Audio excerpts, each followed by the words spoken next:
So, einen schönen guten Morgen. Ich bin heute ziemlich allein hier im Weinberg.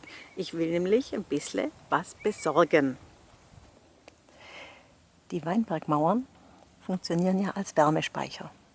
Jetzt ist es hier heute Morgen schon sonnig und da kommen die ersten Eidechsel raus und schauen sich um. Wenn keine Gefahr droht, dann sonnen die sich hier und nehmen die Wärme auf. Vom letzten Rebenfeuerle ist die Wanne jetzt ausgekühlt. Da kann ich die jetzt heimholen.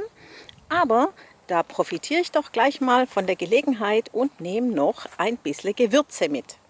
Es ist so schön hier. Ich höre schon die Meißen zwitschern und das ist sehr gut, denn die Meißen sind unsere Freunde. Die fressen die kleinen Insekten, die möglicherweise die Weinstöcke belästigen könnten.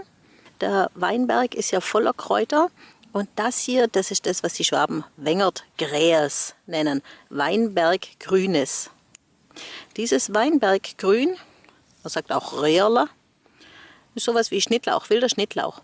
Riecht auch so ein bisschen wie Knoblauch manchmal, also schon scharf. Und das gibt vielen unserer typisch schwäbischen Gerichten eine besondere Note. Ich nehme die jetzt mit für unsere Maultaschen, denn am Gründonnerstag machen wir ja traditionell Maultaschen. Die wollen wir am Karfreitag essen.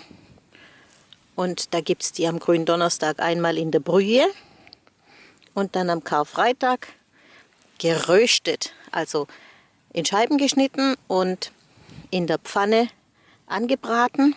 Und dann kommt ein verkleppertes Ei drüber und dazu essen wir dann Salat.